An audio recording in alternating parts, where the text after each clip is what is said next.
which he hasn't shown me in the postseason. I know AD could do that. And oh, by the way, Max, to piggyback off of KP getting on you just a few seconds ago, basically what he's reminding you of is the fact that he and I picked Miami when you picked Milwaukee, because you was raving about Chris Middleton when you picked Milwaukee, and obviously that didn't prove to be correct. Now getting back to my point here. Giannis is a man-child in the regular season. But come postseason time, I say this all the time, come the postseason, teams get back on defense.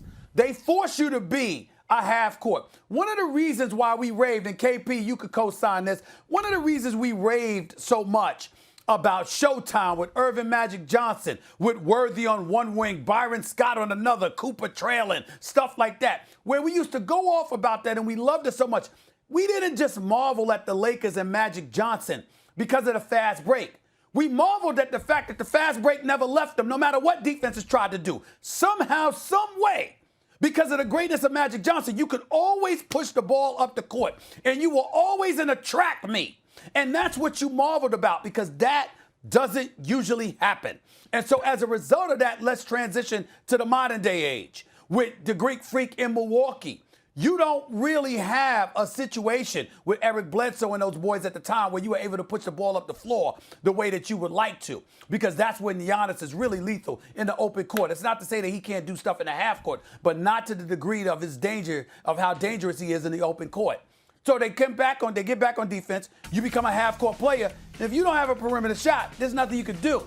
What makes Anthony Davis so great, inside or out, it doesn't matter. He can play with his back to the basket. He can play facing the basket. He can drive to the hole, or he can pull up from 17, or he can pull up from 19 and beyond. It doesn't matter. The arsenal of his offensive attack is better than that of the Greek Freak. Plus, he's a rim protector and a shot blocker and a rebounder when he wants to be. Anthony Davis is the real deal, and I would take him over the Greek Freak without question.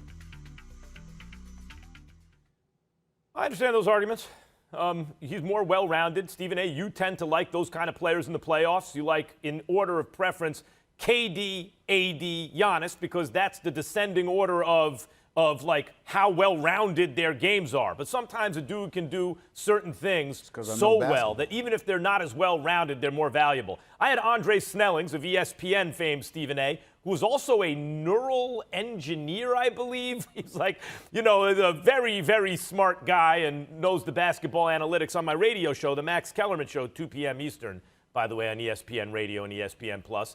And he was saying he'd take Giannis. He'd take Giannis, and it's not a difficult choice for him. And he said because Giannis, when you look at how he makes his teammates, Giannis, like AD can compile stats, and he's great, no doubt about it, and all the reasons you said about him are correct. But Giannis can also elevate those around him because he's an exceptional passer with court vision, because of his handles given his size. No, he can't shoot it like AD, although, again, AD's a better shooter than Giannis. Is he a way better shooter than Giannis? He's a better shooter. Giannis is a step below that, but he's not. It's not like you're talking about Ben Simmons. You got to put him in the dunker spot because he can't shoot at all. If you leave him alone, he can knock down a shot. When you look at the kind of force Giannis is on a court, right now, going back to our previous argument, you guys are being heavily influenced by the fact that you just saw AD play with LeBron. If you put Giannis with LeBron, you would say, this dude, it's impossible. Just like the Lakers are now, they would not lose anything if you swapped out AD with Giannis. And if push came to shove, I'm taking Giannis. That's not true, Max. First of all, to me, LeBron and Giannis both need the ball in their hands to be dominant, meaning that they can't play off the ball. Anthony Davis could play off the ball. And Max, I don't know what analytics, and I've been on your radio show, and I love coming on there and handing you L's like I'm doing today. But if you're going to sit up here and tell me that it's not night and day between Anthony Davis and Giannis, you're tripping. Anthony Davis' skill set is something that we have never seen before. The closest thing to it was maybe Kevin Garnett, and that's my brother. I played with him. When you look at Anthony Davis, it's more to his package than just being able to shoot better than Giannis. He has a better handle than Giannis. He has better post moves. He has the wiggle. And you talk about AD you talk about Giannis and his passing, but AD could drop dimes when he's needed to. He know how to pass out of double team. He know how to drive and kick. Excuse me, in the NBA Finals and in the bubble last season, did we not see him throwing lob after lob to Dwight Howard and JaVale McGee on big-to-big passing when he was catching the ball in the pocket pass? Who's the better passer? AD. Don't get it twisted. Giannis just had better passer than Giannis? I don't think so. More than Anthony Davis. Yes. Oh my God. Giannis just learned how to find the corner pass this season. Listen. I know we got to move on, but a couple of things. Number one, Anthony Davis, I believe, is a better passer than Giannis. He definitely is a better ball handler than Giannis. And last but not least, Max, just a little bit of advice because you've been doing radio for years, and I know you know what you're doing because you're a pro. But in terms of ratings, you might not want to have the analytics dudes on. That's all I'm saying. The analytics dudes don't mean anything. I mean, we respect them, but that ain't going to help you in the ratings, bro. Excellent. That ain't going to help you in the ratings. Option is LeBron James. If LeBron James, for any reason, said, you know what, I don't want to start playing until January, as a league, we should stand up and support him. Seriously. I mean, with the work that this man has put in, it doesn't bother me at all. And so I know he's not going to do that. That's why he showed up there last night. He's going to be ready for opening night, at least to some capacity. But I think that if the Lakers do start off, I'm not concerned at all because not only are they great, they're experienced. So when you look at LeBron James, I think that this is one of the rare breeds that has graduated to the point where he doesn't even need to be questioned about anything that's taking place in the regular season. Everything about him should be measured by postseason play. If this guy decides to take his foot off the gas, if he decides when to amp it up, whatever the case may be, you defer to his judgment. When you've been to 10 NBA Finals, when you've won 4 championships, and when we just finished experienced a global pandemic, the likes of which we hadn't seen for a century, and somehow, some way, when we consider the collapse that we witnessed with the Los Angeles Clippers because of them being devoid of leadership and what have you, although it was nice to see Kawhi Leonard and Jimmy Kimmel last night. Bottom line is that LeBron James and the Lakers didn't have that problem. And so I don't think there's anything to be worried about with the Lakers, a slow start or anything like that, because they have the greatness of Anthony Davis, who's one of the top 3 players in the world, and they have the best player in the world, who's the best leader in basketball, and that man is LeBron James. I don't think there's anything to be concerned about. I don't know what's happening today, but for the second straight segment, I don't know maybe I have a fever or something. I don't know. I'm coming down with something. I agree with Stephen A. I agree, maybe for slightly different reasons, but right on. I'm not worried about the Lakers' slow start at all. Stephen A., let's be honest.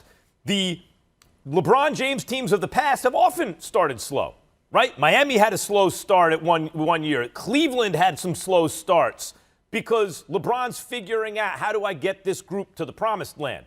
And in the meantime, he's 100 years old. He has more miles than anyone on his legs, and he has to pace himself. Now, last year, Anthony Davis came on First Take and told us he challenged LeBron to set the tone on defense. And I think AD was probably right last year, like with a new group of guys in this superstar combination. It's important for your best player to set that tone. And for a lot of the season, LeBron did play better regular season defense than he had in years. But given his age and his mileage, it's, I think, not responsible even to expect him to play defense, for example, all regular season.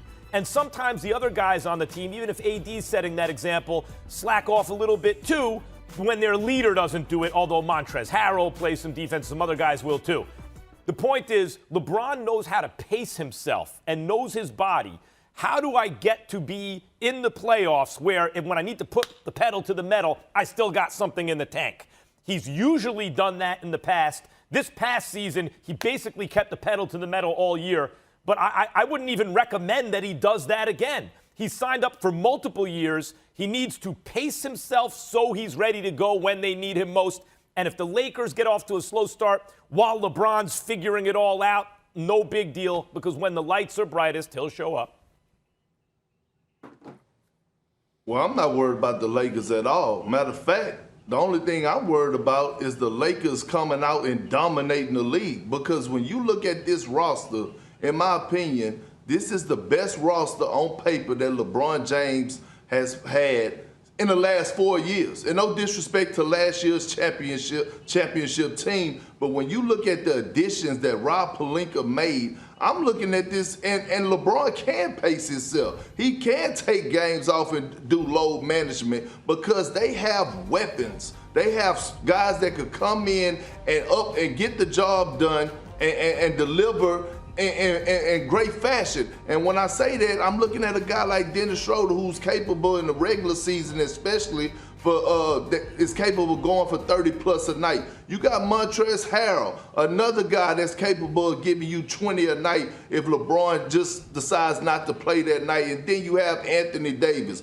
along with Wes Matthews, along with Marcus Gasol, along with Talen Horton-Tucker, who keeps thriving, and even Kyle Kuzma. Although I disagree with his style of play at times, although I disagree with Kyle Kuzma at times on how he plays the game of basketball, one thing about it, when he gets hot, he gets hot. So with the Lakers roster, job well done by Rob Pelinka, I'm worried about them coming out and dominating too early.